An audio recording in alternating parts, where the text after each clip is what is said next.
years. And we have definitely added 20,000 professionals more. Why I'm telling you all these things? Because you can also achieve this and much more. We have, as an organization, we have been enabling individuals and organizations to achieve excellence since 2006. Quite some time we have been around. And personal touch is our USP, means we're not like you join us and I hire one person working professional person from some company. We conduct some sessions for you and he vanishes after that. So no, we're not like that. We are there with you. People who have undergone training from me in the last 20 years, I've been conducting trainings almost on 22 years.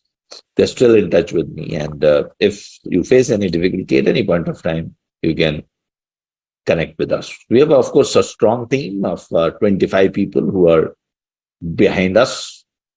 So we have got around 7 or 8 trainers. I'm the PMP trainer and I'm the Lean and Six Sigma trainer as well. And I also take modules in artificial intelligence, data science, etc.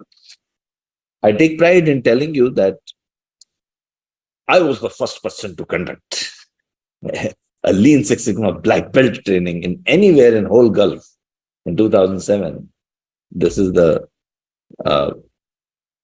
one is the photograph from that batch. Incidentally, it was for a hospital.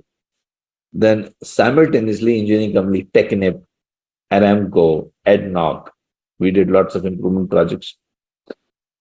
And they have been our clients and around the world, Europe, primarily in Europe, Middle East, India and Australia, we have done a lot of work.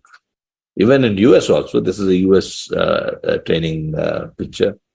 So just to prove that, you are in safe hands, you're talking to an expert who have been into project management for quite some time. Won some awards, and I've got many videos to prove my credentials, but I'll not spend too much time. Of course, appear on some TV shows, etc. And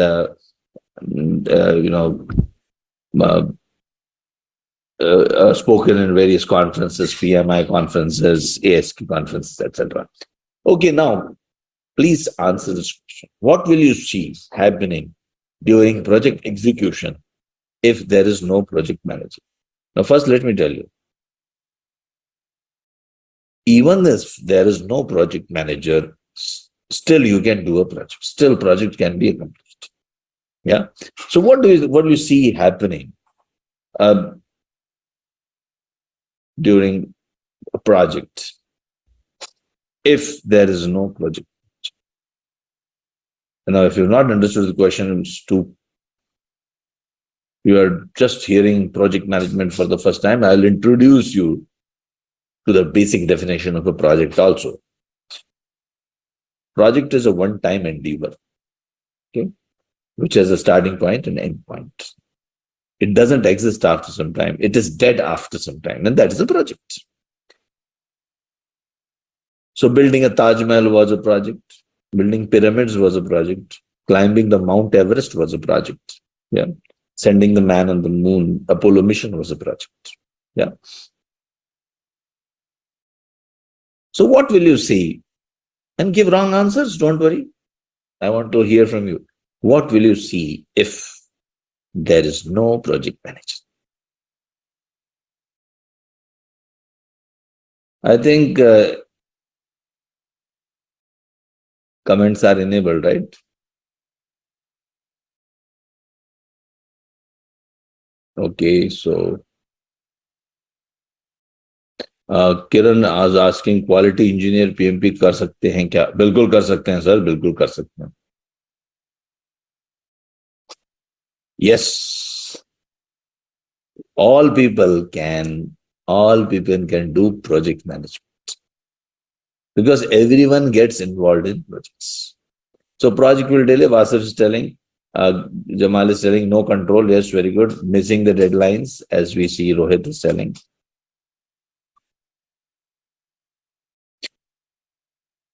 See, making a movie is a project, right?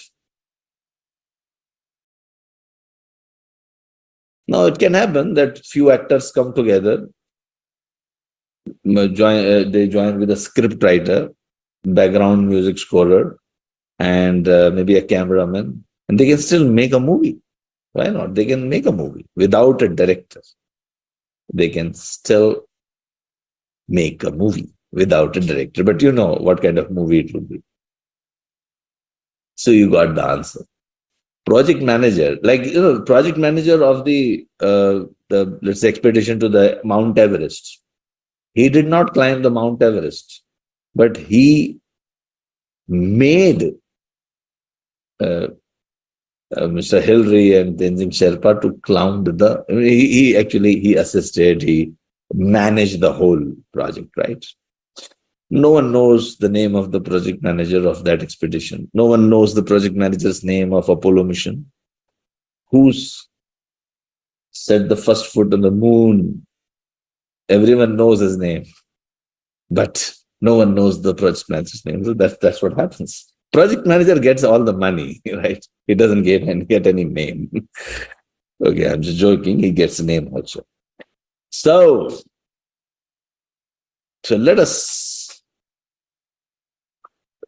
look at let us introduce you to the basic definition of a project.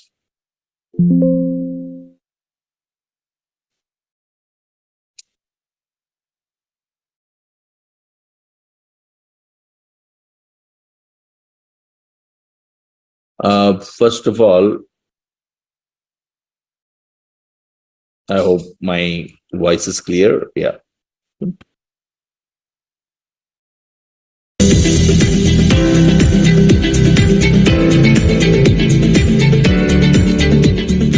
Let me talk about a very simple yet commonly asked question. What is a project?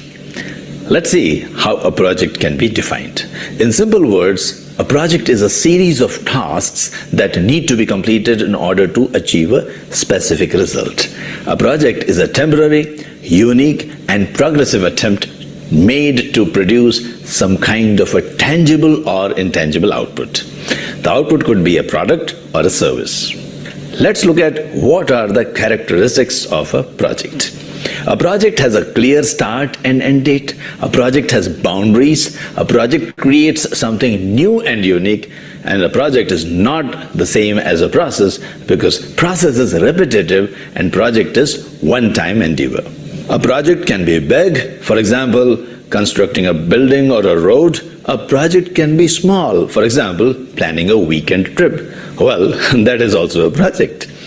A project can involve many people, or it can involve just one person. Most popular approaches a project can follow during execution are predictive, agile, and of course, there can be one more type, that is the hybrid of both predictive and agile.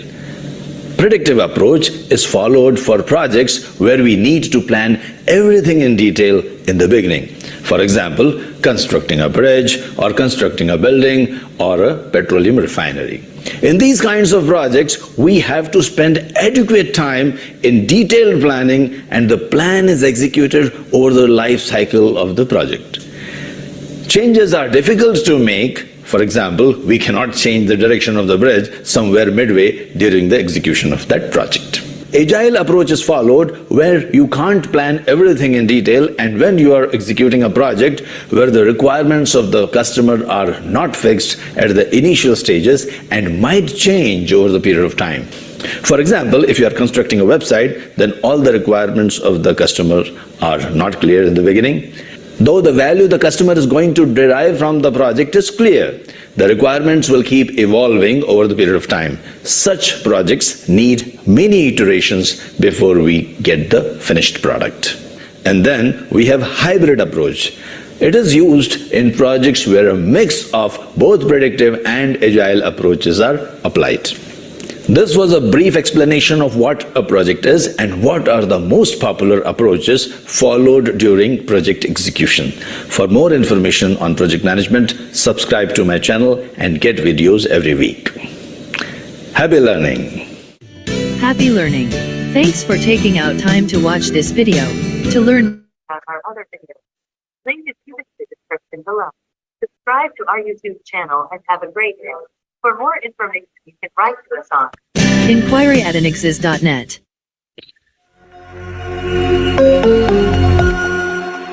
So I hope you understood what is project. One-time activity, one-time endeavor. Now, when you embark upon any project,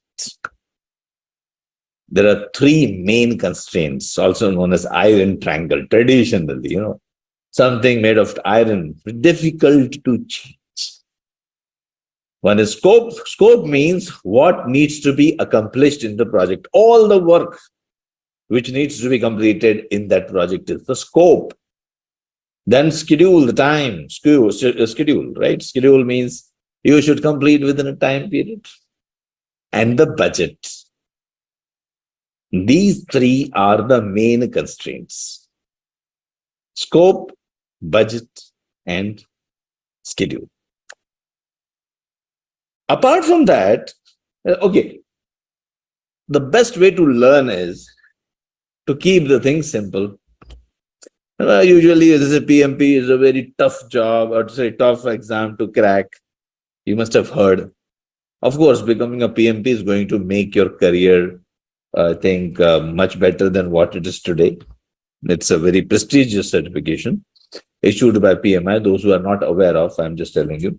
And also, one of the requirements of getting a PMP certificate is that you should get a training from a PMI accredited institute. And we, of course, are a PMI accredited institute. In fact, for the last 10 years, we have been accredited, and we conduct the training as per the directions of PMI. So you get your PDUs, which are required. The 35 PDUs hours are required. The 35 hours of training is required before you can appear for the PMP examination. And we are authorized to give that PDUs to you. Now, we have been conducting the training program for quite some time. And earlier, even before, I would say, when I was doing my MBA in 92 in Jamnalal Bajaj, that time, when we had a project management topic, one subject called project management. And this triangle used to be on the first page of the first chapters. But as I progressed in my career, and when I appeared for a PMP examination, three more constraints were added to that. And what were the three more constraints? One, apart from the time, cost, and scope, we also saw resources, risk, and quality.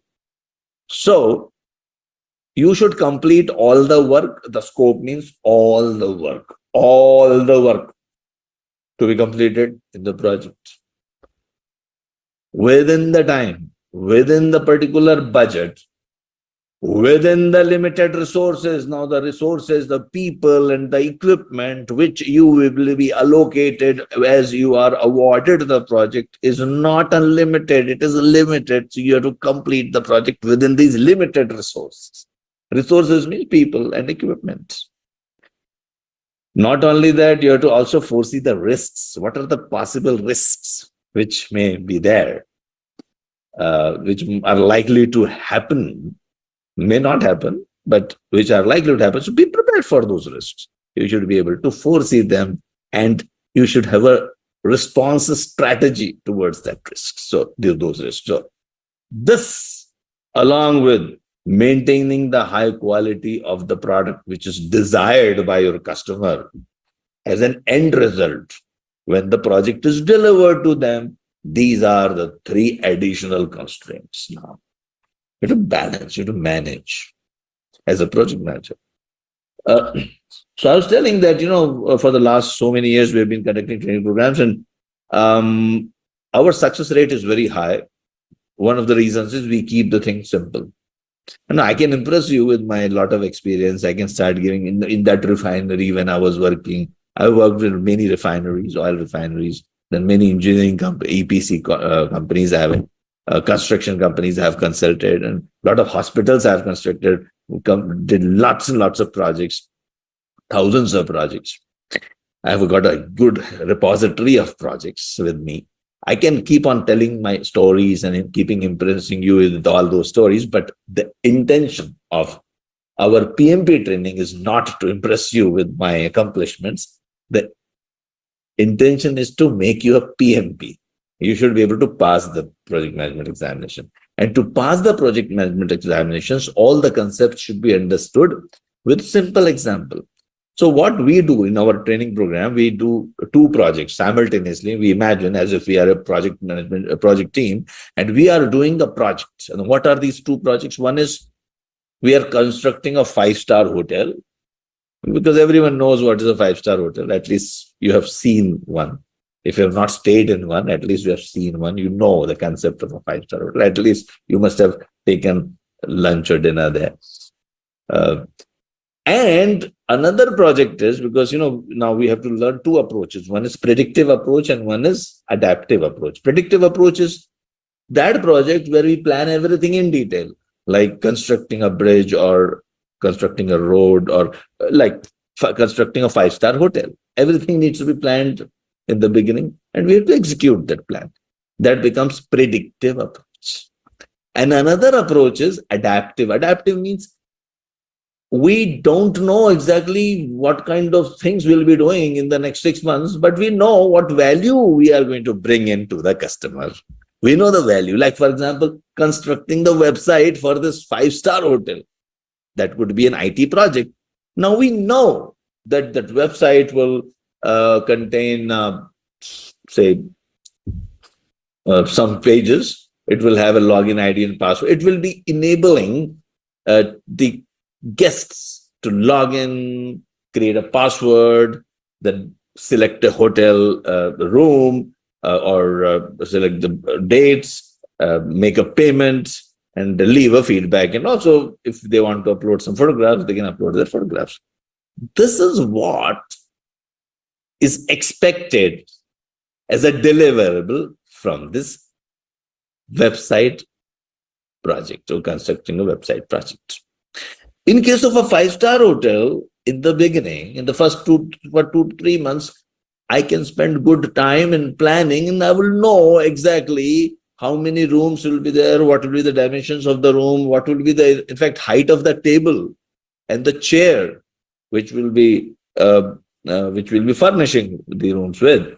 We know each and every exact detail, great detail, what will be the length of the swimming pool, what will be the width of the swimming pool, what size tiles we'll be using in the swimming pool, what color we'll be using, what will be the specification. Everything is very, very clear. We can plan in advance, but not in case of website construction. There we cannot plan. We know what the website will be capable of doing. So we know the value and we start with the value and then we build our work around it. And we are also adaptive. Adaptive in the sense we can keep listening to the customer. Customer will keep on adding their requirements as the project progresses, and we'll keep listening and we'll keep adding that.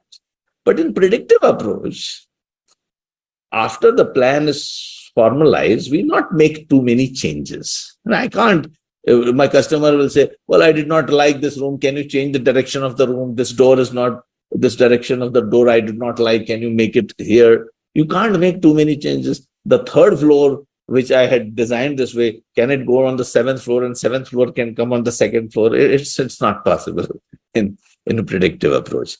But in our construction of website, yes, it is very much possible. But in all the cases, these constraints are there. See, these constraints are common, both adaptive and predictive approaches. The constraints are common. You have got time, you have scope, cost, risk, resources, and quality. I hope you are with me. And one more thing, don't forget one more thing. Customer satisfaction also has been added here. Customer satisfaction. So along with cost, time, scope, resources, risk, and quality, you have customer satisfaction. Customer also should be happy. Yeah. Earlier, maybe I think 7-8 years ago, we used to teach in PMP sessions that if you have managed your project within the time, within the cost, within the scope, within the given resources, within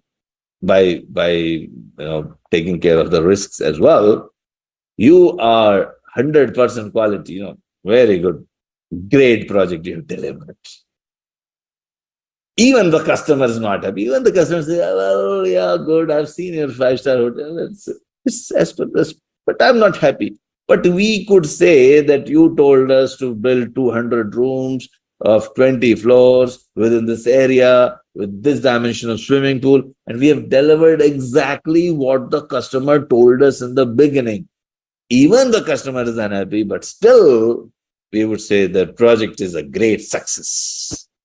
But not anymore, unfortunately, especially with the introduction of agile or adaptive approach. You have to make the customer should also say, yes, I am happy. Now, how will it happen? You have to consistently, continuously engage the customer during the whole project. So customer should be also satisfied. So as a project manager, you have to achieve all these things. You should be like a Superman. Yes. And typically, every project will have basic three phases: initial phase, intermediate phase, and final phase. Typically, all projects have got that. But the phases or the stages, they depend on the project. So a construction project may have phases like, government approval, designing, then planning, then maybe say designing, then laying the foundation, then constructing the building, the basic structure of the building, then furnishing, and maybe if our project also includes the recruitment of the employees of that five-star hotel, even that could be the last phase, recruiting the manpower for the hotel to run, because maybe your project also includes that hotel should be functioning when you hand it over to the customer. So these will be the phases. So every project has a life cycle. We told you project is a one-time endeavor. It is dead after some time, but it is alive for some time, isn't it? It is alive during these 2 years when we are constructing our hotel. Our project is live for 2 years. It's life of 2 years. Yeah. So we call it as a life cycle. And life cycle can be divided into basic 3 phases, but there would be many, like 5, 6 phases, depending on what kind of project. Like human beings have phases of life: childhood, teenager, adult, and then people like with white beard, and then very old. We have got different phases. Similarly, project has got also different phases. And they have different stakeholders too. Stakeholders are the people who are positively or negatively impacted by the project. So obviously, project manager is one of the key stakeholders, and the customer and the user, or the user, could be a key stakeholder.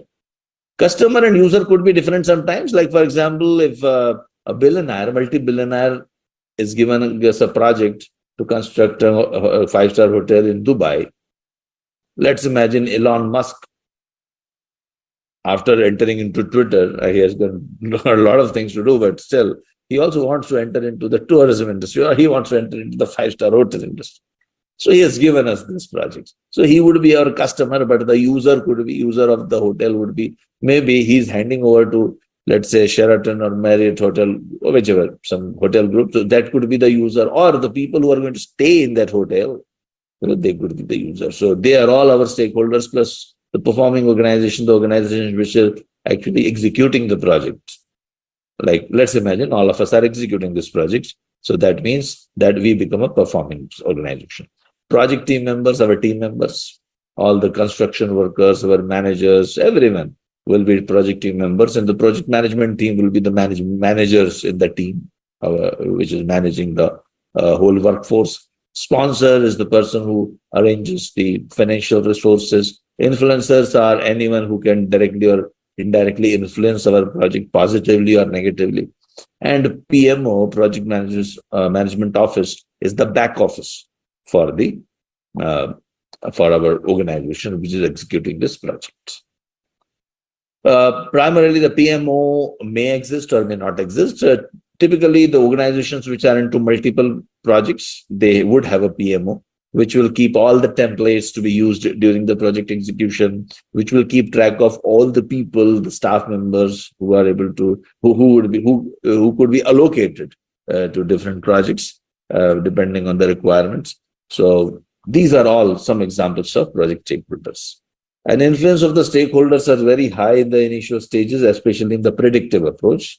But it reduces influence in the sense, I can change my color of the building in the initial stages, but it's very difficult to do that towards the as the project progresses. It's very difficult to make, or the cost of changes will become obviously high. So it's difficult to influence of stakeholders on the project reduces as the project progresses. So typically, now these are the old phases. I'll just we'll talk about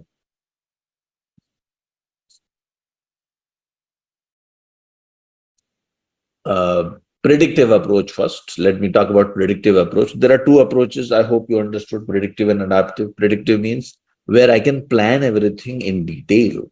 Yeah. And let me show you the different, the lessons which we learn. So today I'll be, very, very quickly taking you through some of the topics.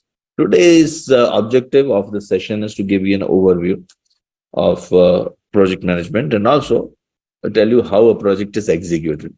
See, first thing, you should know the business environment. See, now taking example of, let's say, our 5-star hotel project. Elon Musk has given us the project, isn't it? We have been allocated by his company. They must have studied the feasibility of this project beforehand. They must be knowing what are the benefits of constructing a 5-star hotel and, of course, constructing the website for that 5-star. They must be. They're not fools, isn't it? They've done their due diligence, the cost benefit analysis, etc. They've done everything. I should be aware of it. As a project manager, I should be aware of it. Why?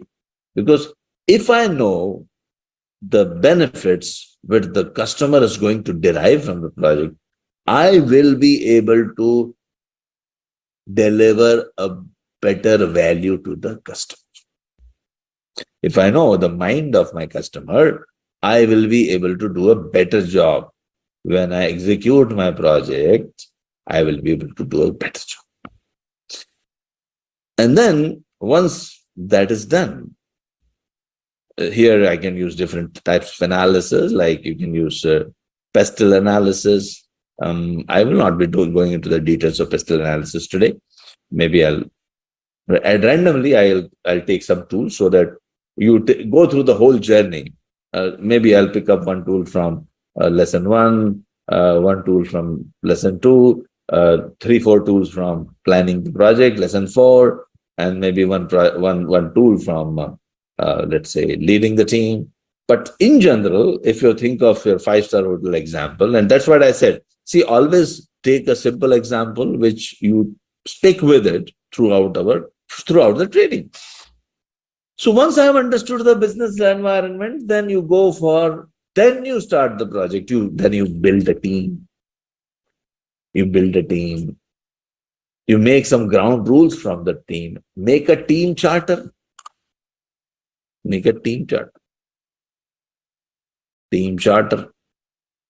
Team undergoes 5 stages: forming, storming, norming, performing, and adjourning. So whenever you are embarking on a project and when you are forming a team, when forming means, A, B, C, D, E, F, Mr. A, B, C, D, E, F, you are in one team. But team doesn't start performing immediately. They don't start. Tuckman's ladder, we call it as Tuckman's ladder. Team doesn't start performing immediately. After forming comes storming. And there are storms in the minds of the people. Why I'm there in the team? How can I impact the project? How can I show the world who am I? Storming. A little bit of ego issues are there. There might be a little bit of conflicts. People are trying to understand their roles. They're confused sometimes. Clarity is little less. Storming. Then comes norming. Clarity happens. People accept each other. And after that comes performing. Okay. So there are 5 stages. Forming, storming, norming, then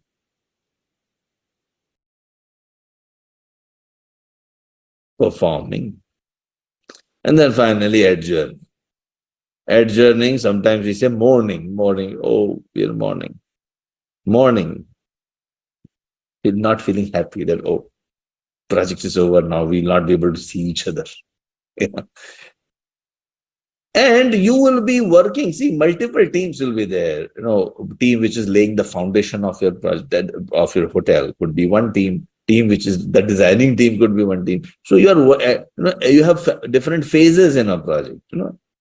There are different phases in a project. Designing, let's say this is designing, this is foundation laying, this is constructing, this is furnishing, one more is recruiting. So when we are talking about these stages of the 5 stages of team formation, as a project manager, you should be aware of this. Then only you will be able to manage your team better. Otherwise, you will feel frustrated. I got the best of the best people together, and they don't listen to each other. Within 10 days, you find the project team is like people are having conflicts, and then you'll feel frustrated. No, you have to understand that team undergoes these stages. Yep. Then comes, so I have written down a team charter. Team, when there is a conflict, we'll listen to this, or we'll refer to this rule, or we'll take a poll, or we will take a voting, whatever. There are different ways of, making decisions. Write in the team charter how we are going to make our decisions. And these ground rules should be mentioned in the team charter. And then comes one more charter, which is project charter. Now, in project charter, you have to tell everyone.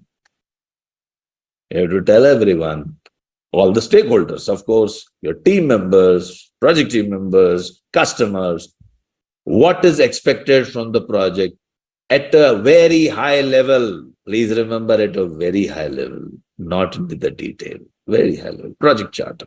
Typically, a project charter will look like this. Now, it is not a standard format for writing a project charter. Let me tell you that. But typically, it looks something like this. It has got a title. Yeah. It has got a project start date. It has got a project finish date. It has got a project manager, the details. It has got the project objectives. What is the objective of a project? What does the project, what we intend to do? What will be the end result of the project? It doesn't contain the work to be done during the project. It just tells you what will be the object. It tells you what will be the budget and what could be the approach, some suggested approaches. Or even also you can mention some of the stakeholders, who would be the key stakeholders of your project. So this is a typical format for a project chart. Any questions? Up to here you are with me? Yep. Yeah, we are recording the video. Vasif is asking, are we recording the video? Of course, we are recording the video. If you attend the session in full, yeah, which I expect you to do, then only you will get your 2 PTUs if you are coming here only to get the PTOs. Or then only you'll get, in fact, if you want to have a even certificate for that, you can still get that. Then only after you attend the full session. Yeah. So this video is recorded and it will be given to you. It's actually it's live on, I'm not sure where. My team sometimes put me live in Facebook, sometimes YouTube, somewhere. I don't know. My team can tell where I'm live today. Okay. But all the recordings are there and you'll be able to get those recordings. Not only these, in my previous training programs also, all the recordings, just subscribe to Anexas Europe channel. So don't worry. I hope you got it, right? Thank you. Mohammed is asking, is PMP highly recommended for managers only? No, PMP is recommended for anyone who has got more than 3 years of experience. Anyone, at least 3 years of experience is required. Anyone, any professional. Okay. Rafi is telling, good evening from UAE. Okay. Thank you. Good evening. Okay, great. So now we have created a project charter. Now, once we have created a project charter, after that, we develop a scope statement. Okay. We develop a scope statement. Let me refer to one document. Now, it is very, very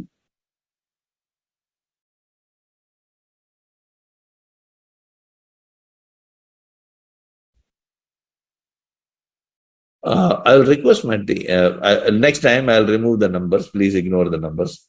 My team can remind me next time I can remove the numbers because the numbers used to be those in the previous PMBOK edition, the chapters, but they are no longer true anymore. These numbers don't have any meaning. Please remember. So here, first,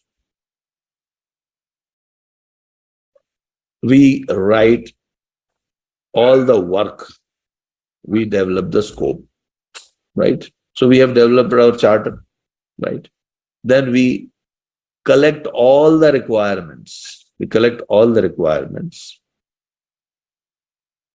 So first we have understood the environment. I'll write it down here. Business environment we have understood, right? Then after that,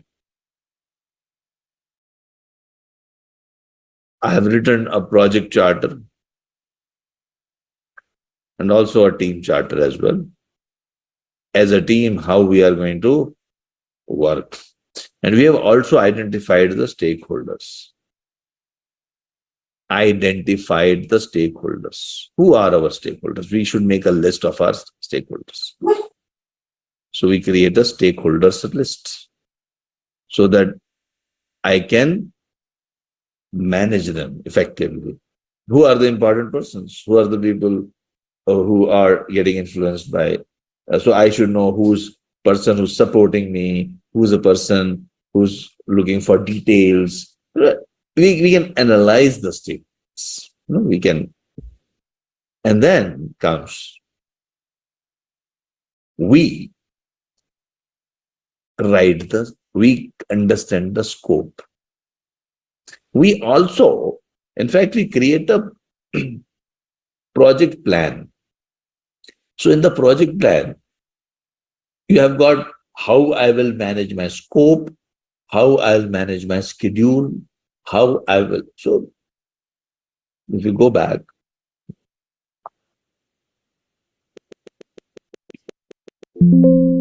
it tells you the project plan has those components.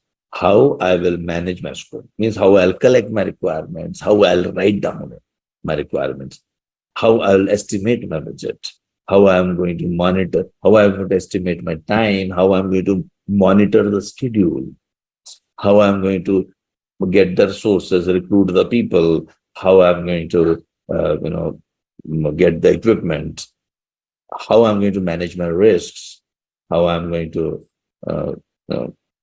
manage my quality, and also not to forget how I'm going to keep my stakeholders and customers satisfied. Okay. This is a project plan you create.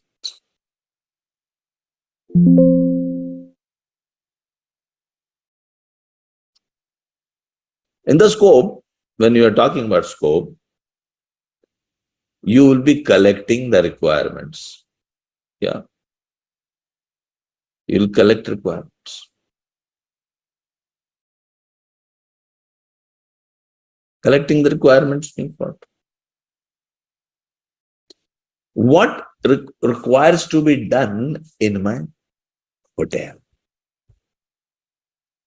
What is like, I need a swimming pool, I need a Italian restaurant, I need a nice reception with some Italian chandelier maybe.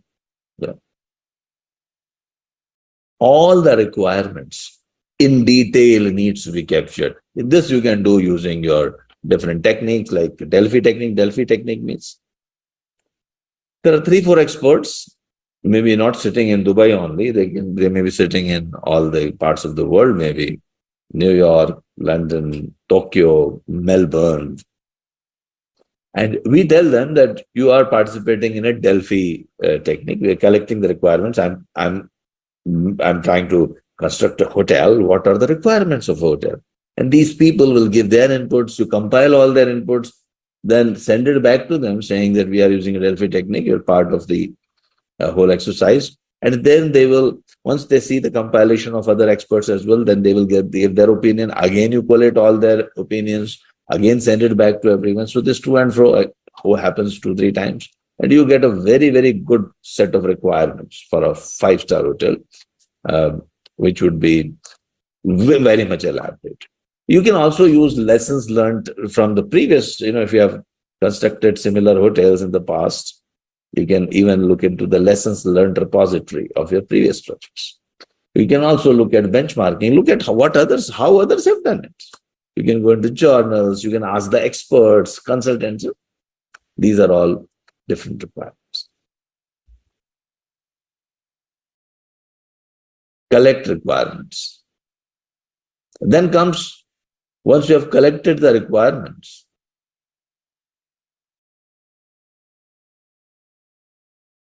you define the scope and make a scope statement. You make a scope statement. Scope statement means whatever work needs to be done during the whole project, it needs to be written down in detail. All the work. Well, it will be very difficult, if someone throws all the work at you, you will be confused, isn't it? So what you do, you break it down using decomposition method. You break the whole scope, all the work, into smaller components. Smaller components, smaller and smaller components. And keep breaking it down. We call it decomposition method. And similarly, you keep breaking it down.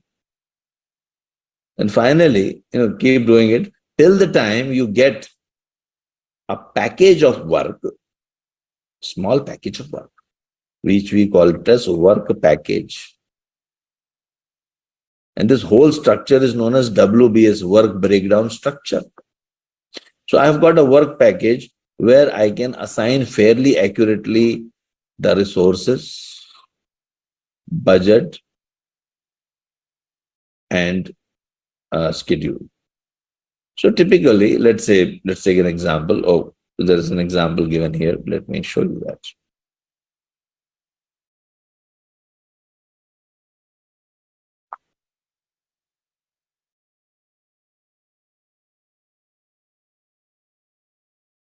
So a scope statement might look something like that. It's not an elaborate scope statement, by the way. So all the details are given here. And finally, I can make a WBS, work breakdown structure. Work breakdown structure. Finally, I get work packages. Yeah. Get work packages. The last component will be, and another example here is also given, uploading an information system.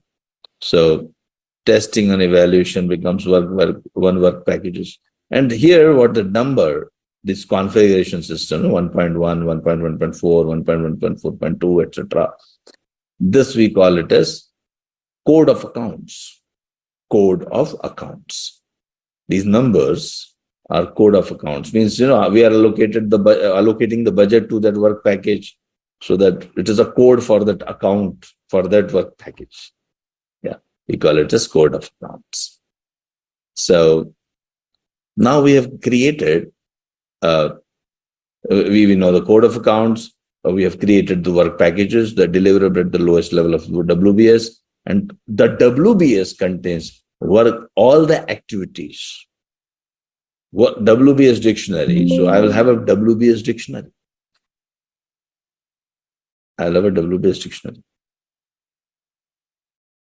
WBS dictionary will contain all the activities which need to be performed in that work package. So let's say one of the scope is painting, and here it's like painting the boundary wall. Yeah. So painting the boundary wall. What would be the activities which we need to execute in that work package of painting the boundary wall? Yeah. So all the activities, list of activities and description of all the activities will be there in the WBS. I hope you are with me. See, I saw that 60-70% of you are doing this session for the first time. So I'm just starting from ground level, ground zero. Yeah. Although I can teach some advanced tools and techniques also. I promised you some advanced techniques also I'll teach. Don't worry. Don't worry. We'll complicate the matters also after some time. But there are no complications. I see a lot of people have attended our black belt training. This PMP training is very easy as compared to black belts. I see some of you have also attended my data science programs. PMP is much, much, much, much easier. And if you are able to pass data science, all of you are able to pass 100% certification was our scorecard of black belt, right? So PMP is much, much simpler than that. I can guarantee that. By the way, a lot of tools and techniques which you studied in green belt and black belts, they are very much part of the quality module of PMP as well. Okay. Now, this was the scope. Now, I have talked about the scope. Now, these activities, which are activities, I have to develop the schedule out of these activities. So, I will now develop the schedule. Means develop the schedule.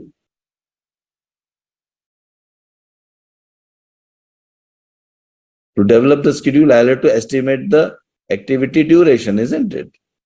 Estimate activity duration. How much each activity will take. I hope you are able to visualize. Now we are in this work package. In the work package, there are multiple activities. 1, 2, 3, 4, 5. Okay. And now I have to estimate how much, like if I'm talking about painting the wall. So first is like, I'll get the paint. Then I will start painting. Maybe I'll give instruction to the team members. And then I'll start painting the first wall, then the second wall, and third wall, and so on and so forth. So all the activities which are required to be executed in that work package are listed. And you fairly accurately know what will be the cost of that whole activities, or list of activities, so work package. Then I can also develop a schedule in the sense using a network diagram, like first activity to be started, that second two activities can be done in parallel. These two activities like this, after this, and something like this. Yeah. The sequence of the activities I can develop. And I'm talking about now one work package. Imagine multiple work packages. Now, how can you handle all these things? Earlier, 25 years ago, when we learned project management. And I was part of, I'm proud to tell you, in 1995, I was given the job of commissioning the polyethylene terephthalate plant of Indorama. I was not given the job, means I was a team member. I was young. I had a lot of hairs on my head and I was young. 90 to 95, I was part of the project team of Bharat Petroleum and then Oswal Petrochemicals. The projects which I completed during those 10 years was one is ethylene column erection and commissioning. Then in 1995, polyethylene terephthalate plant of Indorama Ventures. In fact, Indorama Ventures is the biggest manufacturer of polyethylene terephthalate in the world. And I'm so happy to be part of that first project. Incidentally, that was in Thailand, I remember, in Lopburi, near Lopburi. I could see all these things happening. And those days, we had to have blueprint. So we would create those activities, network diagram, and the whole blueprint will run into like, maybe I exaggerating, but kilometers, all confusion. Nowadays, you have got all project management softwares, so you can handle all these things very easily. Now we have developed the schedule. Now I have to estimate my budget, isn't it? We have to estimate the budget also. So we will estimate the budget. Now, how much each activity is taking estimations. We can use bottoms-up approach. Bottoms-up approach means I estimate the budget at every level of work package and then aggregate, take sum total of all the costs and get my project cost. Bottoms-up approach. Or I can use a top-down approach, means management can estimate, I think this hotel will take around $12 million, somewhere around this. That is also another way of estimating. So depends on the situation, what kinds of estimations you are going to do. So you estimate the budgets. Okay. Then also, you will learn, I don't know whether, I think we will have time. I will teach you one advanced technique here, earned value analysis. Using earned value analysis, I will first plan how I will be reporting my project progress in terms of schedule as well as budget. Okay.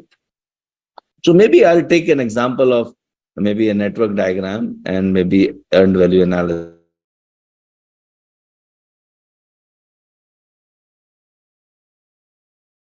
Bigger picture first, your choice. Or I can take an exercise on network diagram right now and then earned value analysis also right now. And then we can proceed.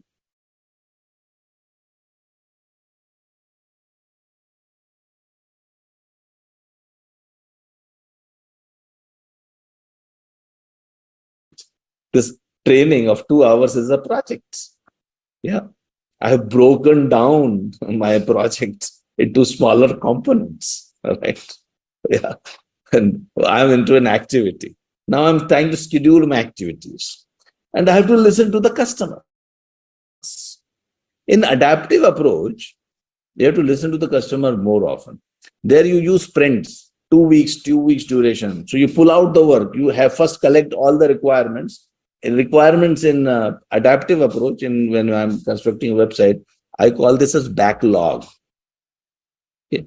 Instead of scope statements, here I will call it as, so I'll write maybe in green or maybe in and some other color I will write. Yeah, maybe I'll write in green. Here I will write, we call it as backlog. Backlog means all the work needs to be completed as I construct my website. There I'm using adaptive approach. Backlog means all the work. And the backlog is always obtained in the form of stories. Story 1, story 2. See, in our scope statement, in our hotel, the scope statement would look like, get the Italian marble of this specification. for the reception flooring. Yeah. This would be an example of a requirement captured in a scope statement. In a backlog, it is in the form of story. Now, don't think the story is like a long story. Story is just one sentence.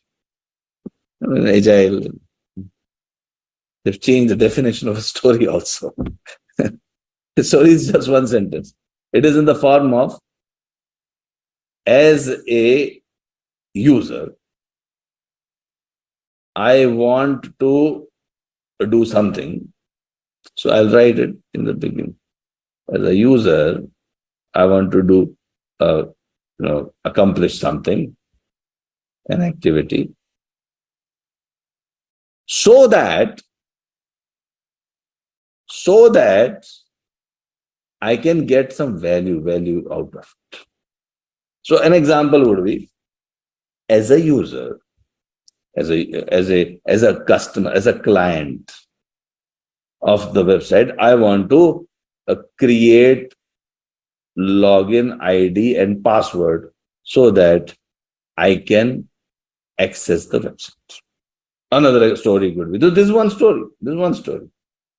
Another story would be, as a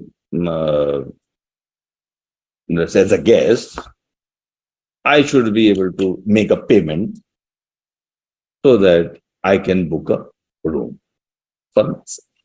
So another story. Now the story is given to the team, and the team therefore decides what are the tasks need to be accomplished. There's no planning. See, in our five-star hotel, everything needs to be planned. The specifications of the tiles also need to be planned. But here, a story is thrown to the team. Who will throw the story to the team? The customer. The customer appoints one person called product owner. He acts like a customer. And the product owner will throw stories at the team. Throw means like, give, not throw. Like give stories. I want this. Now they will create. See, they will create their own activity. They will not be planning the way in our hotel. We are planning all the activities. We are creating a work breakdown structure. We are creating, this activity schedule, all that. No. Not in Agile. I'll tell you in detail. I'll talk about that in a short while. But for the timing, just wanted to tell you that equivalent. This is the equivalent of our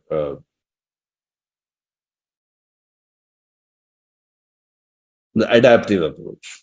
See, adaptive approach also similar things you are doing, but in a different way. Okay. But let me first continue with our hotel, first five-star hotel project, right? So you'll do an earned value analysis, and this is applicable to both, agile as well as agile, adaptive as well as predictive, both type of approaches. So Vignesh said we'll do an activity. Activity means we'll solve a problem. Okay, let us do that. No issues. So let us talk about how to do a network diagram very quickly. Let us solve a problem.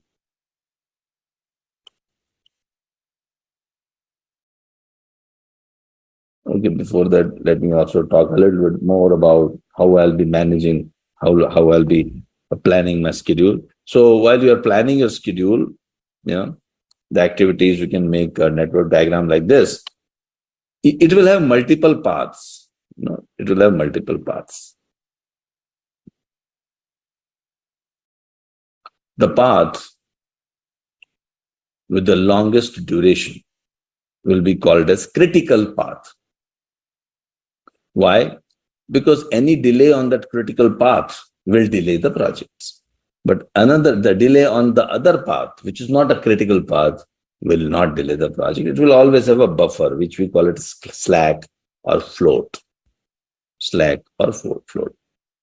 These are the words. Generally, float is more popular, which is the buffer. So can you tell me which is the critical path here? There are three paths here, right?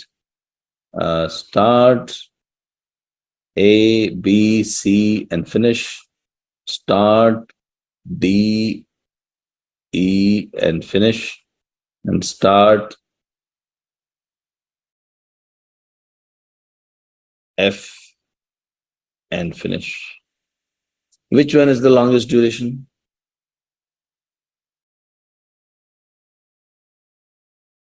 Which one is the longest duration? And what is the duration?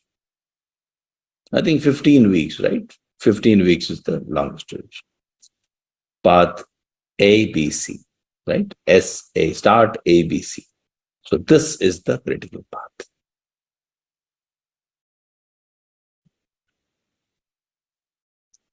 You can also use milestone charts, especially the senior management is more interested in this milestone charts. Let me yeah, this is a Gantt chart. This is an example of a Gantt chart. If you use project management softwares nowadays, you can list down all your tasks here, your activities or tasks here. So you have work package, and these are the activities or tasks. Activities or tasks, almost same thing. Work package 2, these are the tasks. And then we make bar charts representing the duration, and the sequence of those bar charts will also tell you what activity needs to be performed first and what activity needs to be performed. So we can use that. So let us try to solve a problem. And if you're fine, I can play this in another program also. I had, because you are asking for an activity, another program also had done this activity. If I can play that video, just give me 1 minute. Let me see. Actually, it's not there in my laptop, but I can pull out from our channel, YouTube channel, right?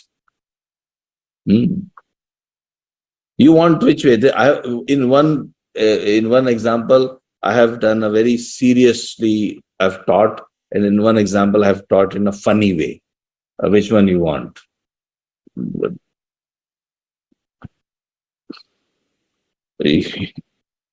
You know, I can be serious. Today, I'm a little serious.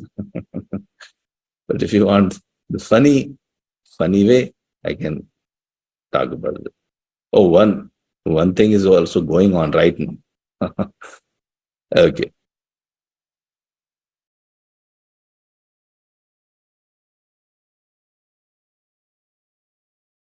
So people are telling, let me take a vote. We are making in the projects, the team has to decide. Fun. Rashmi is telling fun. Okay. Okay. So let me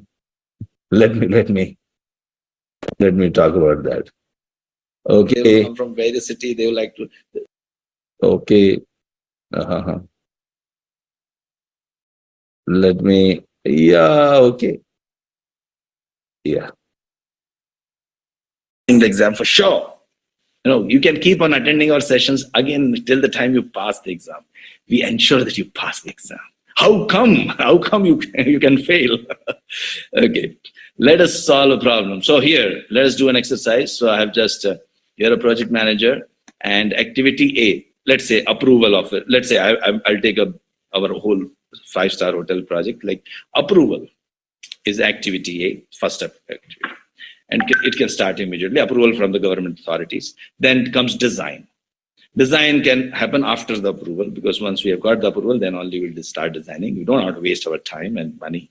What happens? It may happen that we are the hotel project doesn't get approved by the government. So we'll start design only after finishing approval. Construction can happen simultaneously. No, after the design. Sorry, yeah. So after design comes construction.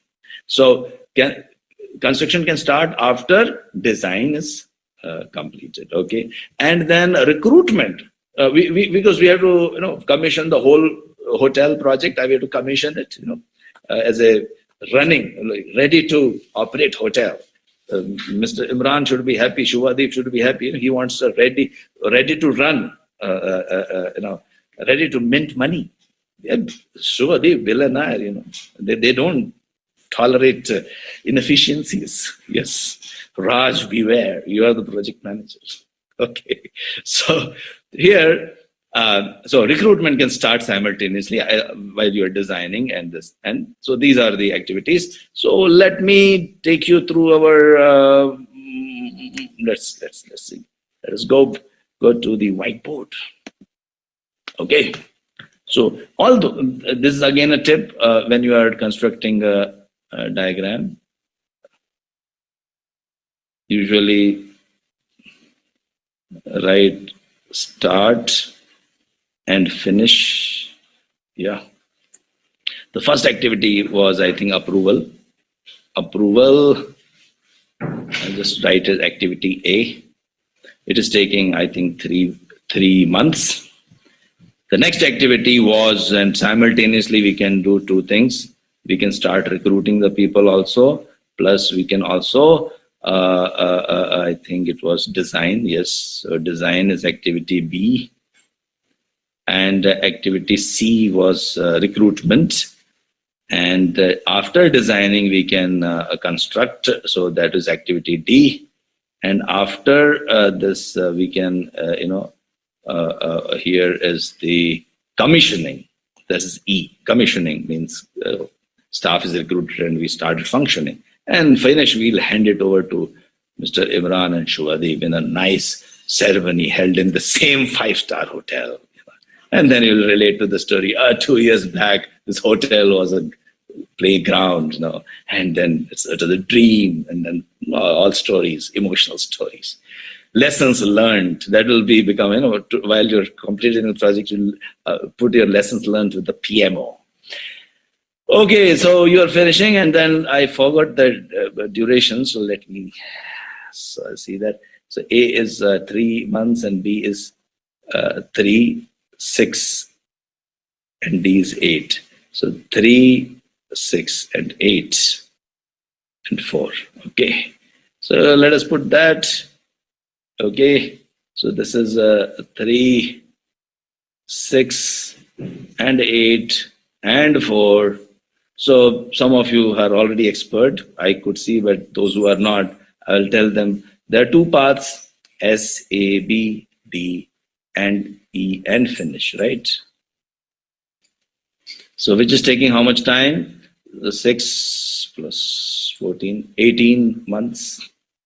And the other path is how much?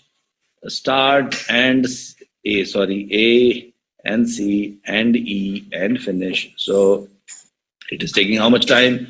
9 plus 4, 13, okay. 13 months. So obviously the critical path is, and whenever we get a critical path, normally you can highlight that this is the critical path. Yeah, the critical path.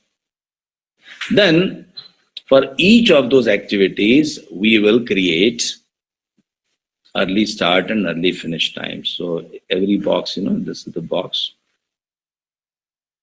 This we say early start, early finish. Earliest I can finish, early start, early finish. Latest start and latest finish.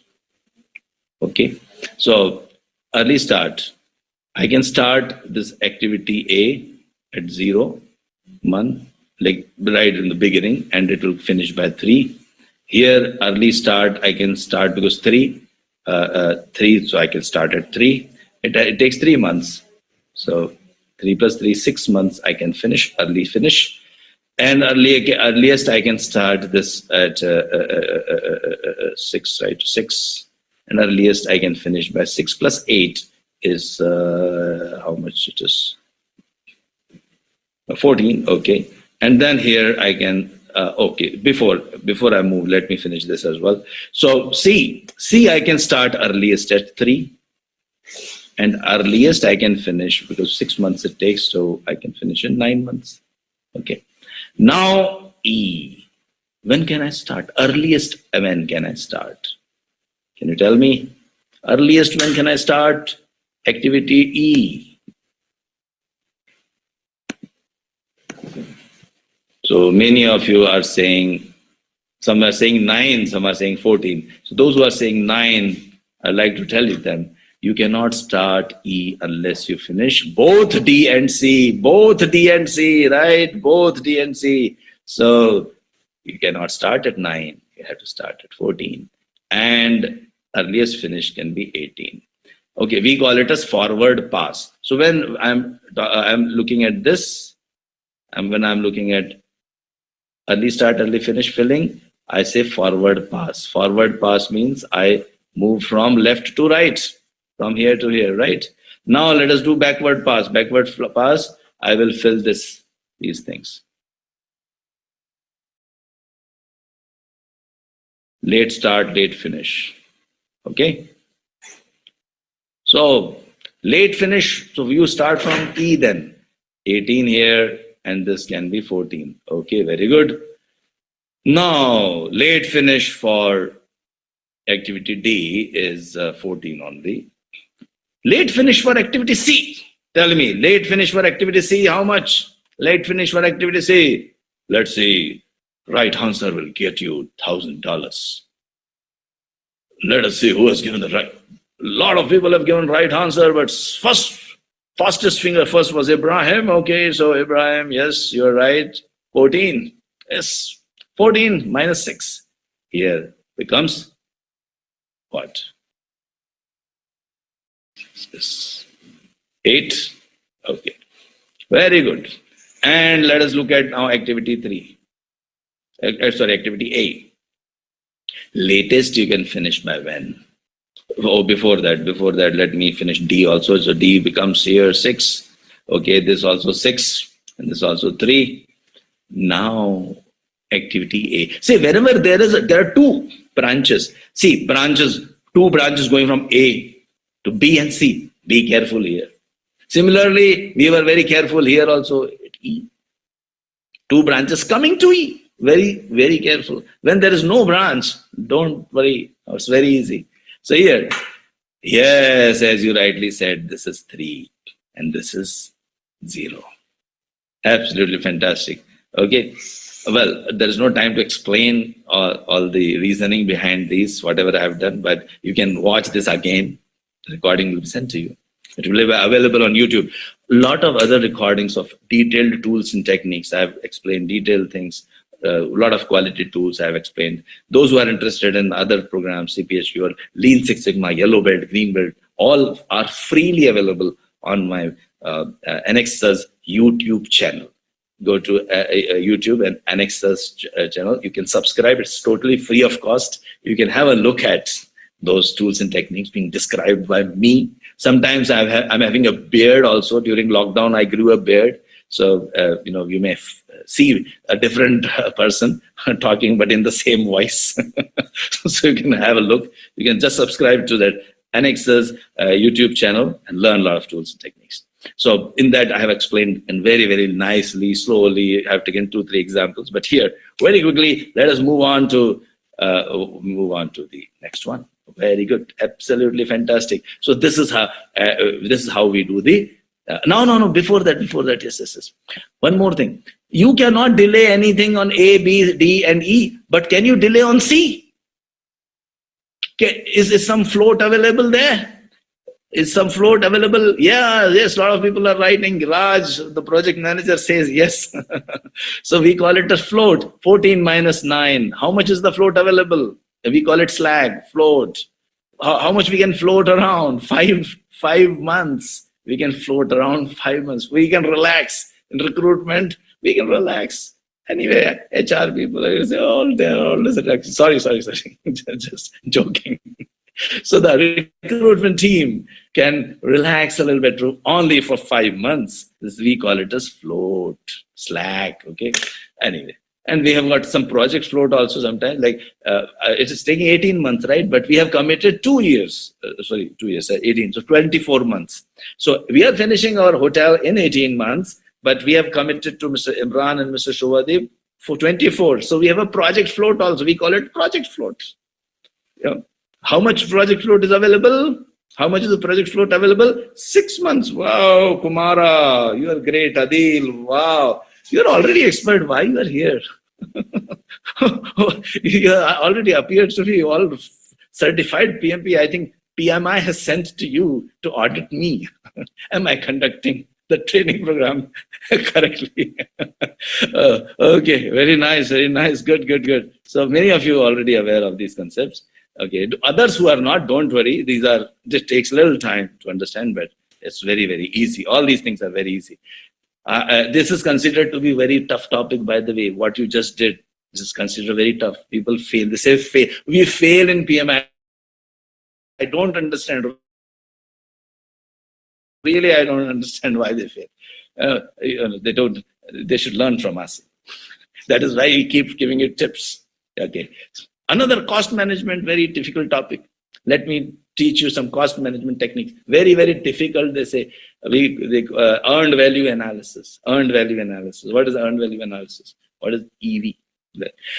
So when you are okay, sorry. Before that, let's not forget. I was giving you a tip, and the tip myself I forget.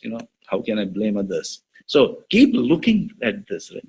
So we have now beautifully captured the WBS and then created the activities, defined the activities, very detailed, sequence the activities, estimate activity duration. We estimate the activity duration again from experts, from the previous projects, lessons learned, Delphi technique, brainstorming, and almost every time you have got organizational, there are other factors also. I'll not go into those details, but you have to take input from policies and procedures of the organization, the culture of the organization, a lot of resources are available in the organization, facilities are there, infrastructure. You have to take consider all these things, and they become inputs to all those processes. By the way, these these numbers are referring to the relevant chapter of PMBOK 4.1. So if you want to develop project charter, read about it, go to 4.1 chapter of PMBOK.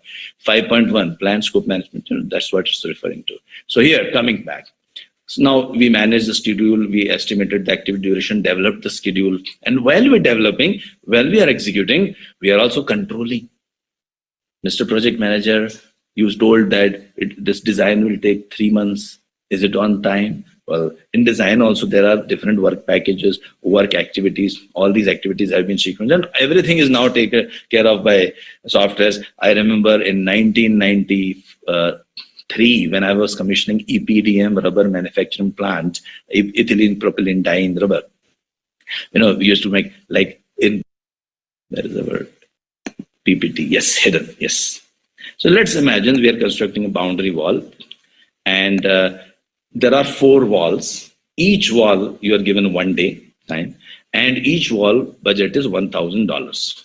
Okay, just remember. Now you are the project manager. You go to the site on the 3rd day, completion of 3rd day, and you see something. You take the report, and now you have to report to Mr. Imran, our sponsor, our Mr. Suvadi. Say what's happening, what's going on. Now these guys are all high class PMP guys. They don't tell you, sir, behind schedule, not working. They don't like that. They're earned a value. They talk in terms of value analysis, earned value. Tell me schedule variance. Tell me SPI. Tell me CPI. That's how they ask. And you are looking at them. What's wrong with them? I'm telling you, we are behind schedule by half a day, 2 days. They don't talk these languages. Professional guys. Let us learn their language, right? So let's take this example. So if I take this example, where are we? Where is my notebook? Yes. Yes. So this is the wall, boundary wall. Oh, sorry, I'm not able to keep the line straight, but it's okay, I think. You'll excuse me for that. So this will take 1 day. This will take 1 day. This will take 1 day. And this will take 1 day. And budget is $1,000 and $1,000 and $1,000 and $1,000. Okay. And let's say we are on the 3rd day. Okay, so we are reporting, so this wall is completed, let's say. This wall is completed. Then this wall is also completed. And the 3rd wall, oh no, completed only half. As per the problem which is given here, completed, first wall completed, spent 1,000. Second wall completed, but spent 1200. We'll come to that. Half done. Only 50% completed. Okay. Doesn't matter. Okay. Now, in terms of first, let us look at what is the planned value. What is the planned value? What we had planned at the end of the third day. We had planned 1,000. Second day, 1,000. This was our planned value. We planned how much? $3,000. But how much we actually did or earned, how much value was earned by our project team? 1,000 they earned, yes. Mr. Imran will pay you then 1,000. You completed one. This also, I will pay you 1,000. Well, oh, Mr. Imran and Mr. Subhadeep are not going to pay you 1,000. They are going to pay you only 500. Earned value for your project team is only 2,500 at the end of third day. So, as a project manager, Raj will call Mr. Imran. Sir, now let me tell you, you are behind schedule or on schedule in this case? Obviously, there is a schedule variance, yes. How much? You are supposed to do 3,000, but you did 2,500. So you are behind schedule by $500 work. We call it as schedule variance. Okay, schedule variance. And schedule performance index. Well, how are you performing in terms of schedule? SPI, schedule performance index is you are completing only 2,500 instead of 3,000, which is approximately, let me tell you how much it is. Everything is solved, Don't have to worry too much. Where is it? 2,000 divided by 2,000 divided by 0.833. 0.833. 0.833. Okay.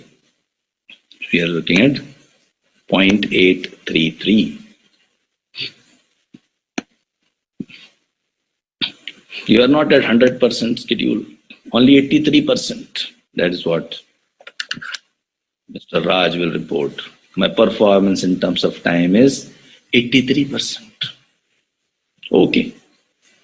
And if you continue to operate in this way, will you complete in 4 days? No. No way. Divide that by 0.833 and you will get, it will be more than 4, whatever it is. The number I'm not going to calculate, but that will be your estimated duration now. Because you are at 83% performance in terms of schedule. So sorry to say that. You're never in time. Project managers, you're never in time. Okay, it doesn't matter. It happens. Everyone, no one is on time. Don't worry. Now coming to the cost. How well are you managing the cost? So we'll actual cost $1,000. Well, second day $100.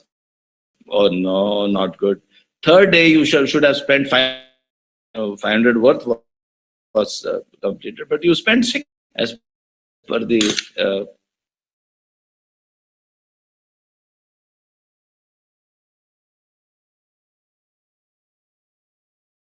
how much is the actual cost? 2,800. You accomplished work and you spent 2,800. Definitely your cost. You are not really doing good job, my dear friend.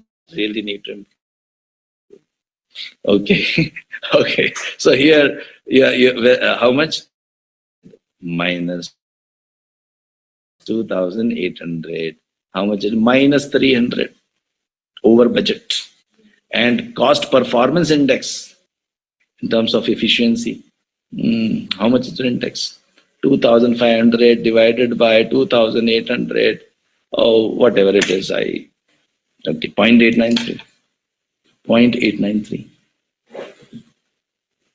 89% you're operating. Well, Mr. Raj, you need to grow. If you continue to operate like that, you will not finish the job in $4,000, my friend. You will finish the job in 4,000 divided by 0.89. 4479. Additional estimate to complete additional variance at completion will be $479 in addition. So this is how you do the earned value analysis. Okay. By the way, this is considered a very difficult topic, but we have seen that it's not that difficult. No. Life is easy. Don't fail in PMI. That's the worst thing to happen. How can you fail, my dear friend? How can you fail? No way, can't fail. Okay, then comes the... Because I just played for you that to problem solving. Now let me talk a little bit of agile. So some of you who are from IT, they might be aware of the basics of agile, but many of you who are not from IT, they may be totally unaware of agile. So let me talk about what is agile. Yeah. Would you like to? Yeah, there are two options now. We have got around 20 minutes left. So you would like me to talk about agile, or you would like to give me an introduction? Or we will continue the predictive approach, and agile maybe some other time. Your choice.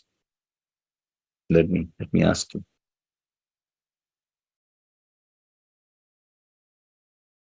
Would you like to get introduced to agile, or you would like to continue with the predictive approach? Oh, continue with the predictive. Many of you are telling continue. First, agile needs good time. No. Agile doesn't need good. Okay, what I will do, I'll do to get introduced to agile. I will give you a video. You watch that video. In half an hour, you'll get full everything about agile. I can't say you'll master agile, but you will get like 50% knowledge of agile. Okay. Okay, so that I will do. Right. So in that case, let us continue the predictive approach. Let's continue with our 5-star hotel. And our project, there one more project going on, right? Website. So, So agile, that video, Naveen, if you can just put that agile video, introduction to agile, I think we have put it in our YouTube. I think so, right? Yes. Yeah. So let's put it there. So introduction to agile, you can watch it. But let me continue with our now.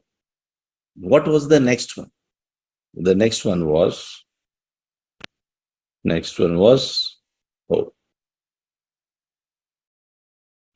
we have to think about the quality also. We have to maintain quality, isn't it? We have to maintain the quality. So I have to maintain the quality.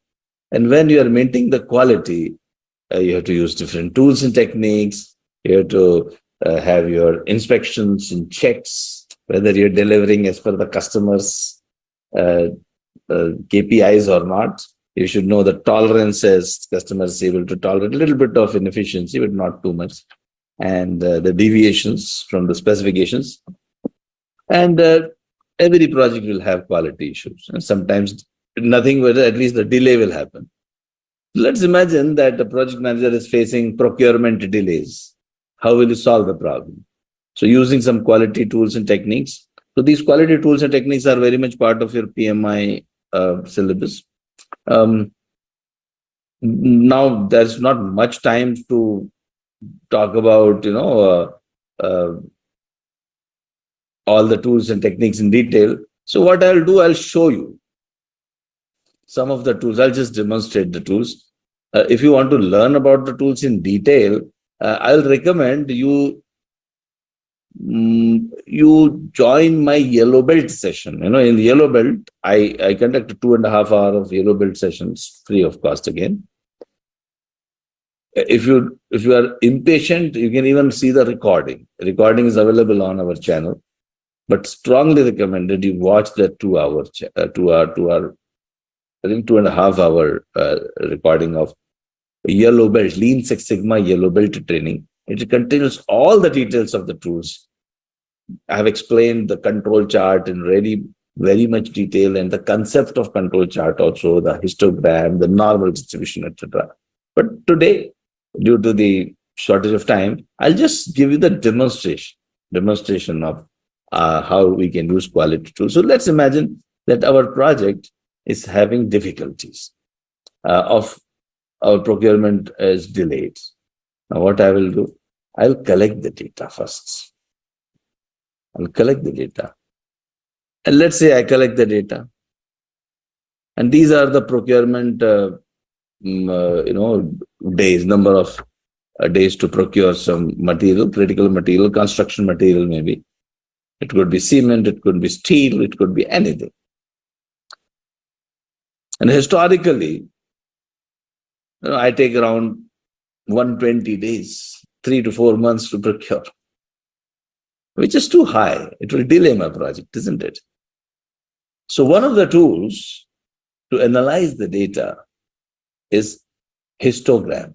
Histogram means, now I'm just using a tool here to explain because the shortage of time, I can't keep on explaining each and everything.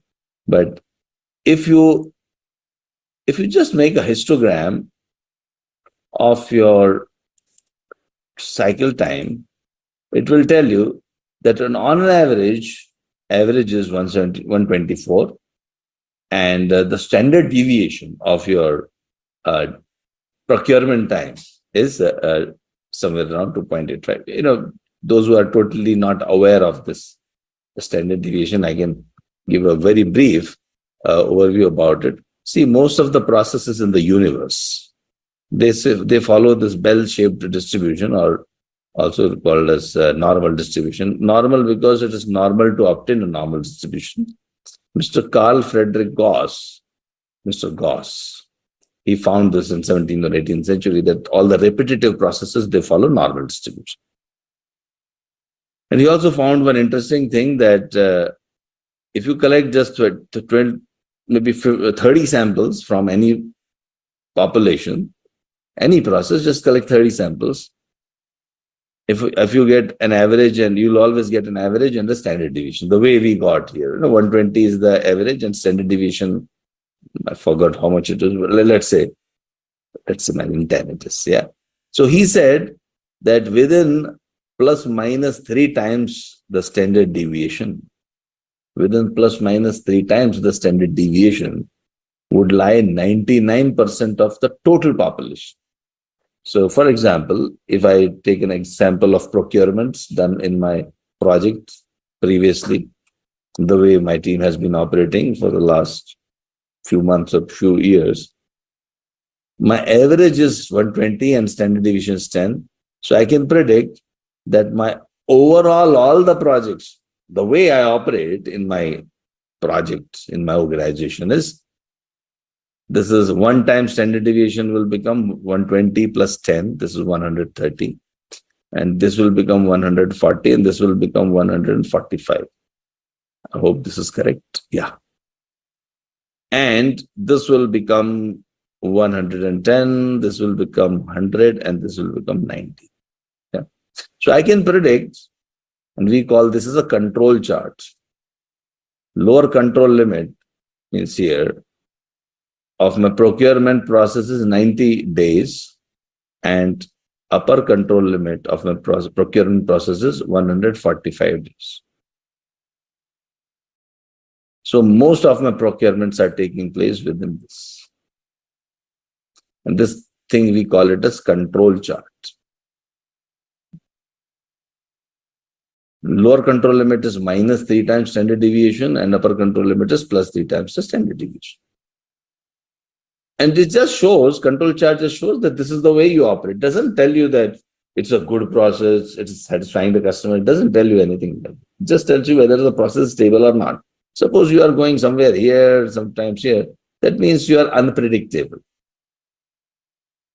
If your process is under control, means you are predictable. I can predict your performance. Okay. So you see whether the process is stable or not. So these are histogram, control charts. These are all tools used in project management. I'm just giving you very, very brief overview. Now you are here to solve the problem, so you can use a cause and effect diagram. There's a technique called cause and effect diagram, where you brainstorm on all the possible causes. See, brainstorming is a very powerful technique used in project management. Right. So one of the ways to first brainstorm on the possible causes is using 6M technique: measure, method, man, machine, material, environment, measurement. Imagine, brainstorm on all the causes related to these categories. And you'll find that possibly you will get some of the root causes in this cause and effect diagram. And the cause and effect diagram is very easy to make. Nowadays, everything is automated.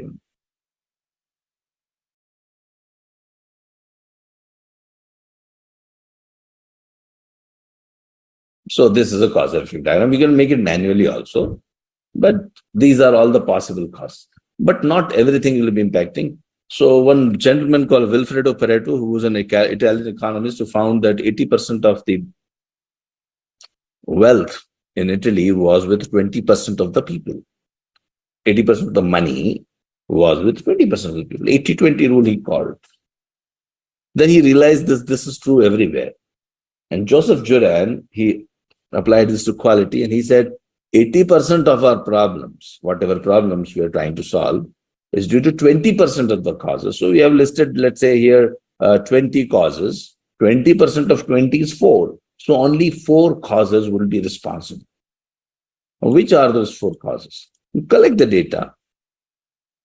So here we collected the data, how many times every cause is occurring. And you can do a Pareto chart. Pareto chart will quickly list down.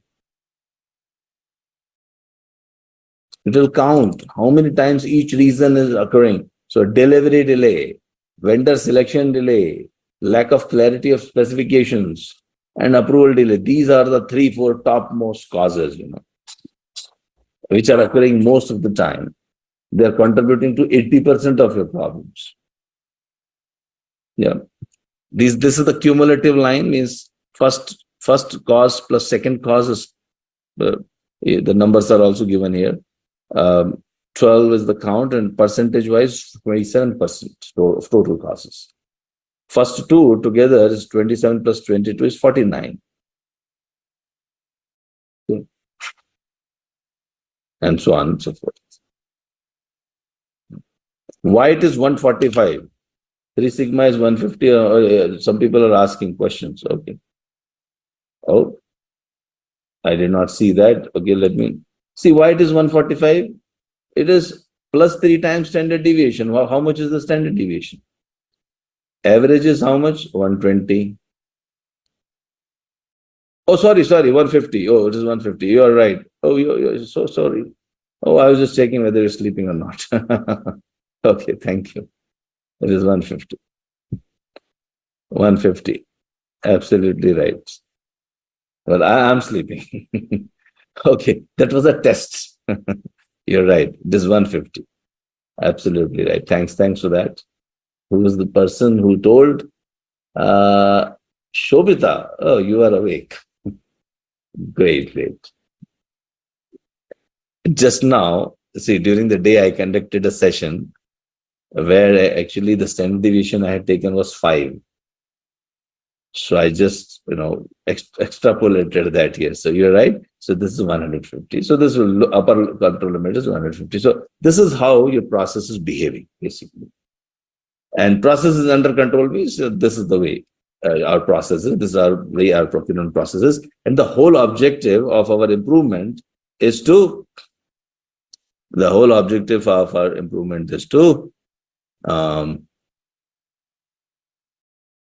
change the control limits to maybe 60 to 90 with a new average and new standard deviation. Okay. So this is how you would interpret the process in terms of the control charts.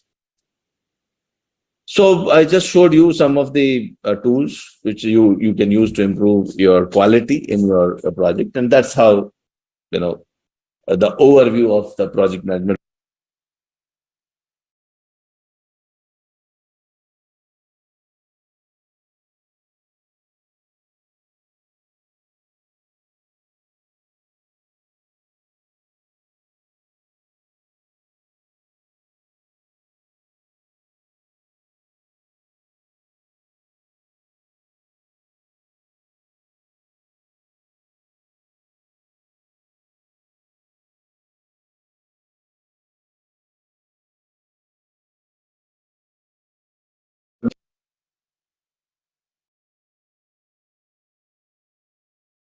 So some of the things um, you are getting it from accredited training company.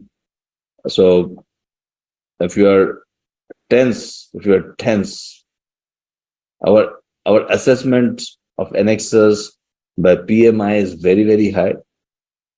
They have considered as one of the top 2 percentile. We like if this was a score, and we belong to like top 2 percentile. The percentile means if there are 200 institutes, if you divide them into 100 tiles, so we are in the top two, the top 2 percentile, around top 4 institutes in the world, which we are already proud to tell you that.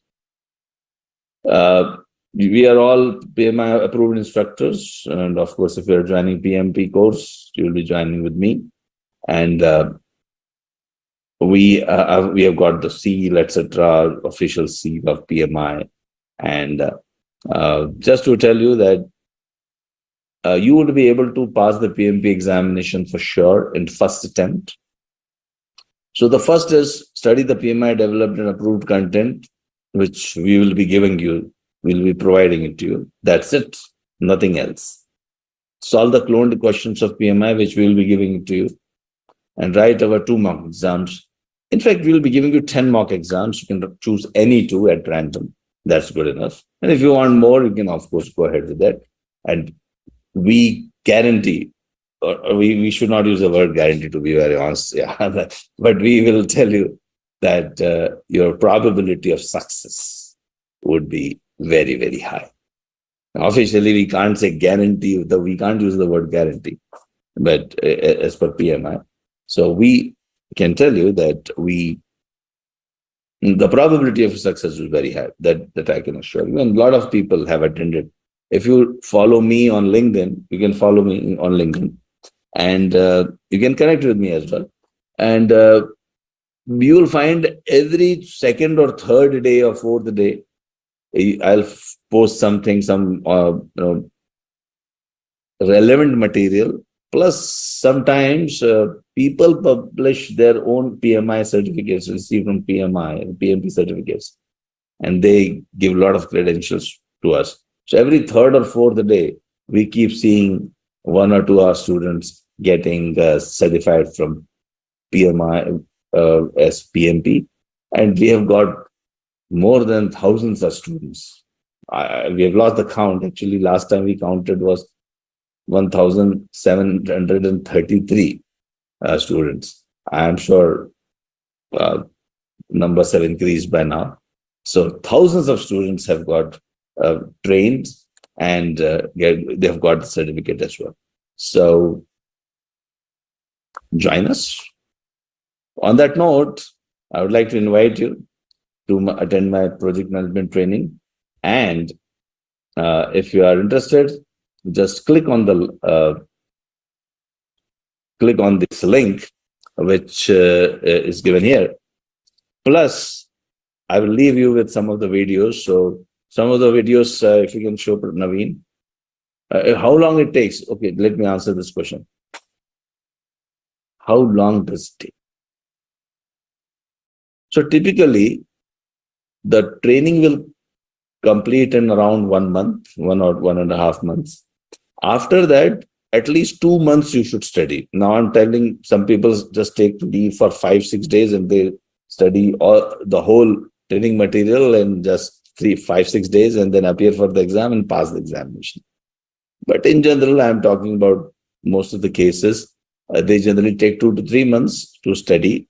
Whatever we teach in classroom, you have to study also. Just a self-study. Self-study is important. And we guide you that time as well. Once you complete that, after that, you appear for the exam and you will pass. So this is what is the project roadmap. Another thing is one more tip which we give in when you attend our session. We also tell you how to visualize your success and what are some of the tricks or tips which we share in our normal training sessions, which will make you pass the examination with very, very high probability. Now, we can't assign a number, but it's definitely above 90%, 95%. So our success rate is very, very high. And any other questions you have?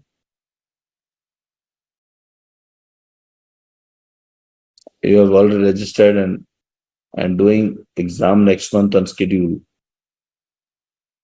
in Dubai. Okay, great. Okay, fine. You're already doing it. That's great.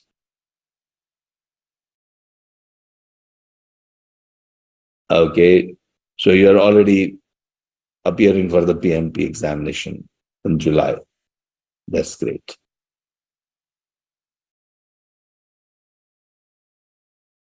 Yeah. Okay, any other questions you have? Does the PMP require yearly recertification? No. Like CPHQ? No, CPHQ also doesn't require yearly. It requires, I think, biannual, like 2 yearly. PMP requires 3 years, every 3 years. But it's very easy. You can attend our courses, and that also gives you the PDUs. So you can retain your certificate every 3 years, not to worry. Once you become our student, you can attend that course any number of times in the next 5-10 years. Yeah. So once you are our student, you can repeat the course any number of times.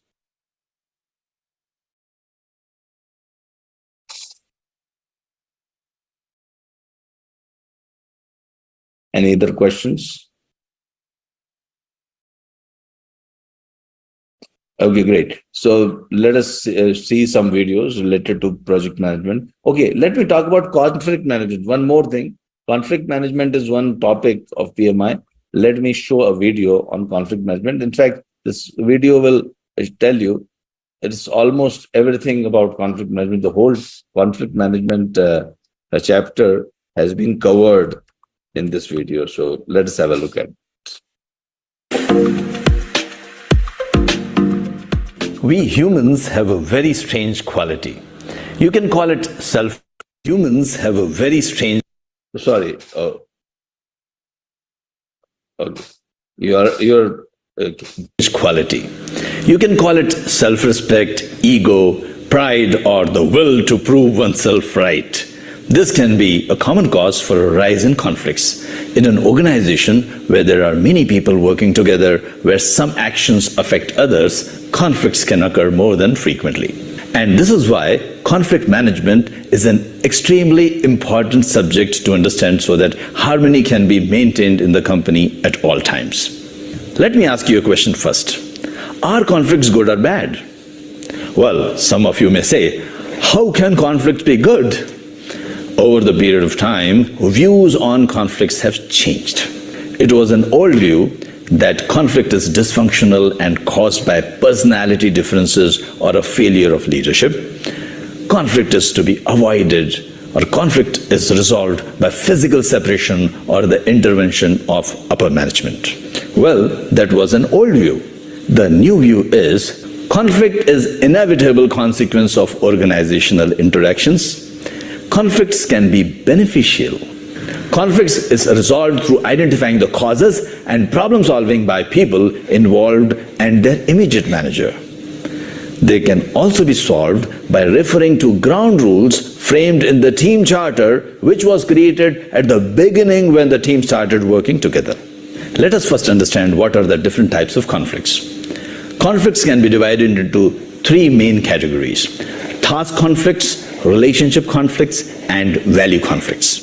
The task conflicts often involves issues related to an employee's work assignments and can include disputes about how to divide the tasks or resources, and also it can include different opinions about the work. Of the three conflicts, task conflict may appear to be the simplest to resolve. However, task conflicts often are more complex than they appear to be and need to be handled carefully.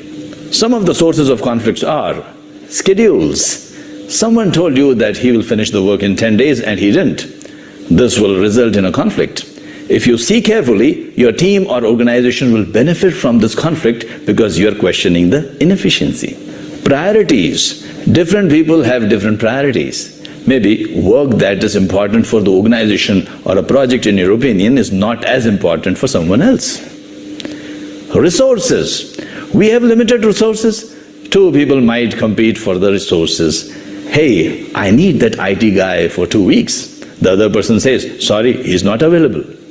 There's a conflict. Technical opinions. Technical opinions might be different, which might lead to conflicts. It is always good to explore all the possibilities in interest of the organization, and such conflicts can be good. Administrative procedures. People might not understand administrative procedures and might argue about it. Cost. Someone promised you that he will complete a job within the budget of $5,000, but now there is a cost overrun. Questioning would lead to conflicts, but would benefit the project or the organization. That was about task-related conflicts. Let us now look at relationship conflicts. This type of conflict arises due to differences in lifestyle, opinions, personality, and thoughts. In an organization, people with a vast range of lifestyles need to work together to reach certain goals. These people might not have common viewpoints or opinions, but still need to work in unison. It is obviously no surprise that relationship conflicts can be common in organizations. Value conflicts. This type of conflict arises from fundamental differences in identities and values. For example, differences in political, regional, and ethical thoughts or other deeply held beliefs. These types of conflicts can be difficult to resolve. But as they say, nothing is impossible. So let's see some of the conflict management strategies. Well, there are many different types of conflict management strategies, but I'm going to discuss the 5 major strategies. Before beginning, you must note one thing. Each strategy has its own benefits. There is no right or wrong conflict management style. As long as the style works for you, it can be called as perfect conflict management strategy. The first strategy is problem solving.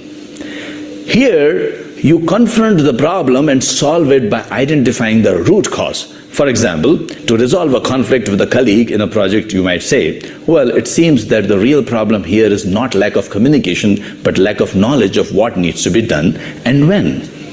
Here is a copy of the project schedule. It should let you understand what you need to know. The next strategy is collaborating. Collaborating involves a combination of being assertive and cooperative. Using this strategy, both sides can get what they want and negative feelings can be minimized. This strategy gives the best results when long-term relationships and outcomes are more important. For example, if 2 people want to lead the same project, you can divide the project into 2, and then you can divide the responsibilities into 2 and ask each of them to lead their respective teams while collaborating. This is a win-win solution. The next strategy is competing. It involves a combination of being assertive and uncooperative, when one aims to pursue their own concerns at another person's expense. This strategy can be used when you don't care about the relationship, but the outcome is more important. We can call it as a win-lose strategy.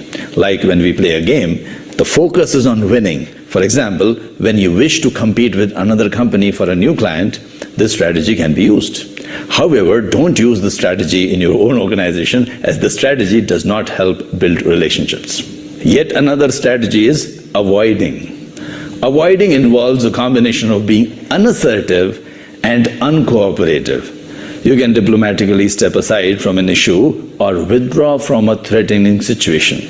This strategy should be used when you don't wish to immediately solve an issue but want to wait for the right time to solve the conflicts. The next strategy is Accommodating. Accommodating is the opposite of competing strategy. There is an element of self-sacrifice here.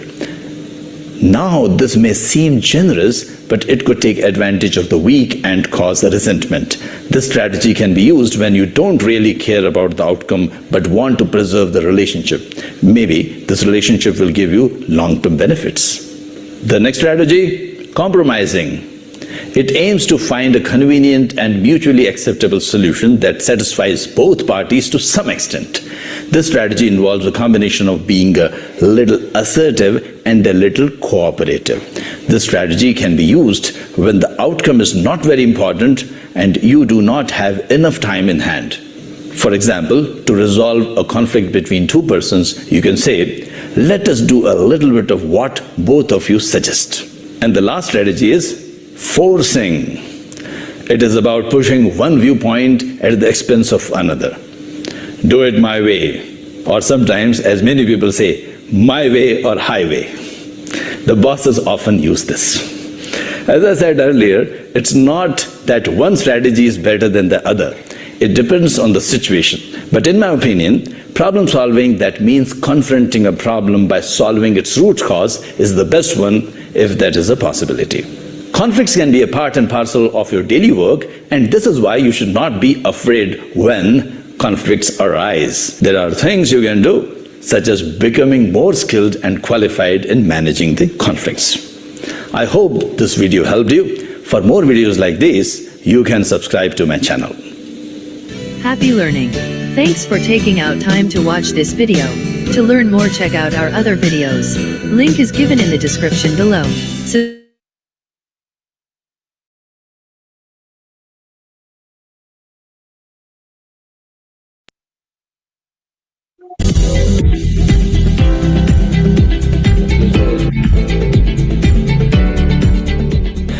If your actions inspire others to dream more, learn more, do more, and become more, then you are on the path to becoming a great leader.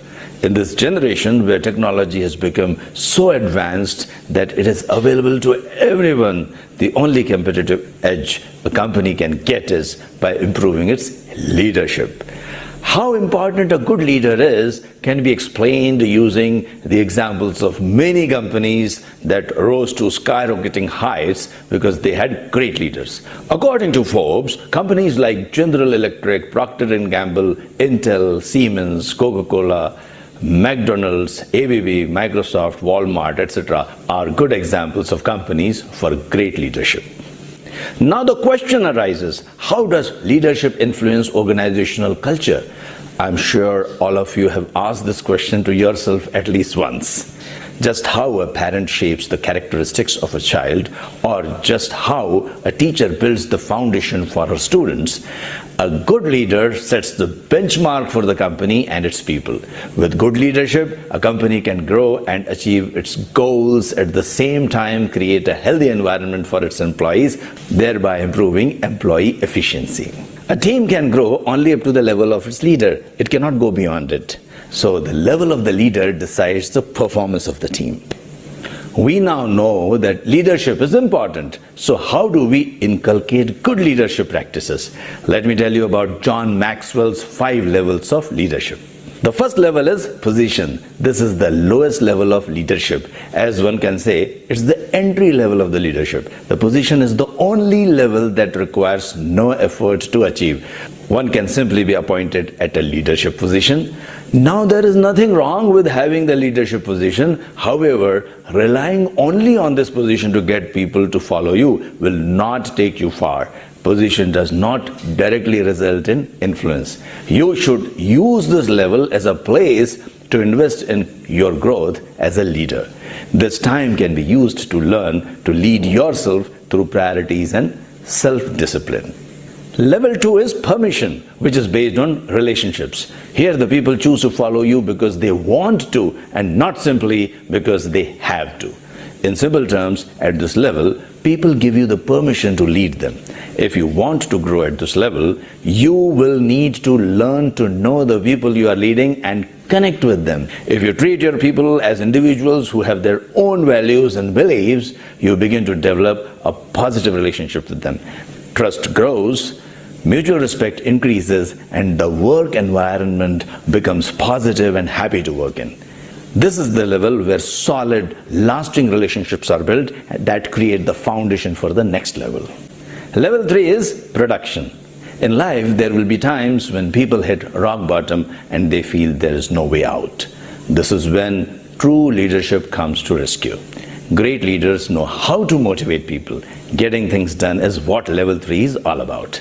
To build influence and credibility, results must be visible. If you want people to follow you, not only because of your relationship with them, but also because of your credibility, then you must give them something to prove your worth. This is the level where leaders can become change agents. The more output you give, the more you will be able to tackle tough problems. Work becomes fun as everyone is moving together and the team rises to another level of effectiveness. Level 4 is people development. To sum up level 4 in one word, it can be called the reproduction level. A great leader is not someone who rises on the top alone. A great leader is someone who produces more great leaders. Your goal at this level is to identify and develop as many leaders as you can by investing time and effort and helping them grow. When there are more great leaders, the organization will accomplish more. By doing this, you are giving your people another reason to follow you. When they see what you have done for your team members personally, respect, trust, and admiration increases. And level 5 is pinnacle. This is the highest level of leadership, which also makes it most difficult to attain. You simply cannot reach level 5 unless you are willing to invest your life into the lives of others. But if you stick with it, you may find yourself at the pinnacle. Level 5 leaders develop level 5 organizations. They aim to create opportunities that other leaders don't. They create a legacy in what they do. People follow them because of who they are and what they represent.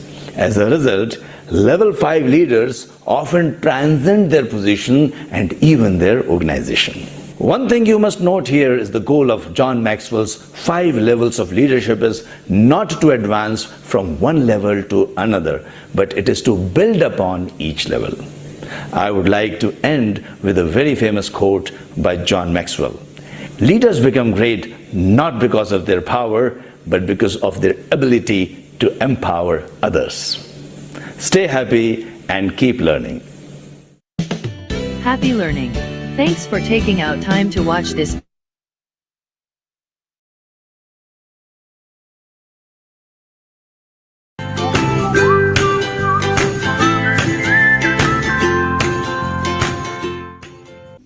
Tip number 1. Instead of studying too many books, study selectively using Pareto's 80-20 principle. Make sure you get the best guidance before you appear for the exam on what to study.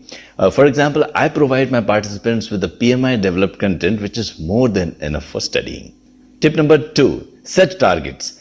Try to appear for the exam within 2 to 3 months of completing the 35 contact hours training. Don't start preparing without any target. Keep a goal and work towards it every day. Total of another 25 hours to 35 hours on chosen topic after your 35 hours of contact training is good enough. Tip number 3. In the training program, ask a lot of questions. The implementation of PMP training is quite different in theory and practical. Understand the concept from a practical implementation point of view. Tip number 4. Take online PMP mock exams. They aim to replicate the exam environment so you become comfortable with the timing and the pressure. Tip number 5. Participate in discussions and study groups. Teaching makes you a better learner.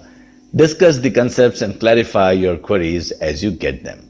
Anexas PMP trainings incorporate all of these tips. We give you the PMI developed content as we are an authorized ATP. Just study that. Appear for mock exams and join our study groups for free after completing your trainings with us.